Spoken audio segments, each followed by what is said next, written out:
Hey, Mr. Pedon, Layla and Zach here.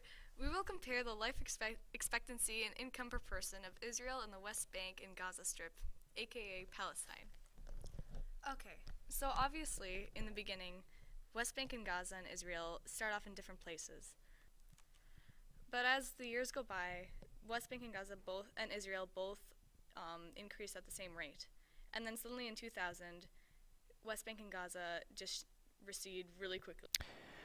So as Layla obviously pointed out, the West Bank and Gaza suddenly in 2000 just start to instantly, regress in income per person. Um, there's obviously a lot of politics involved, and that would be the lurking variable. However, there's also a lot of history into this that you have to understand in order to fully understand why it regressed so suddenly. Well, obviously after World War II, many of the Jews were liberated from the concentration camps and immigrated to Israel due to some Cold War politics. And also due to Cold War politics, America supported Israel along with the West and NATO and whatnot, while the Soviet Union and the Warsaw Pact supported the Palestinians and their other Arabic allied countries around them. Several wars were fought in between the time, which cost a considerable amount of lives and damage. However, surprisingly enough, it showed no real visible damage to the income per person or the life expectancy in either Israel or the West Bank. In the West Bank, that's even more obvious. However, all of a sudden, in 2000, it was called the Second Palestinian Uprising. This ended in 2005, so it was a 5-year long war.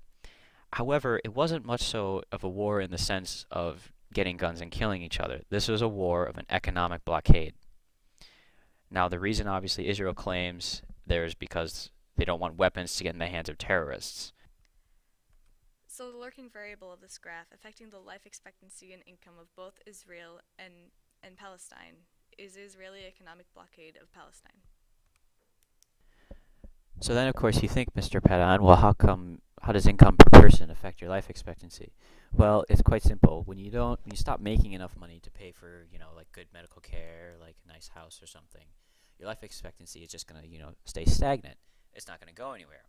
However, I also like to point off, right at 2000, right when this economic blockade was first imposed by Israel, Israel was fighting a war for 5 years against the Palestinians. So their income per person life expectancy really didn't go up that sharply. Their income per person still continued to go up, but, nothing really much happened. All of a sudden, though, right after the war ended, they started to go sharply up in both life expectancy and income per person, while Palestine has just kind of, lingered there and started to go back to the Dark Ages.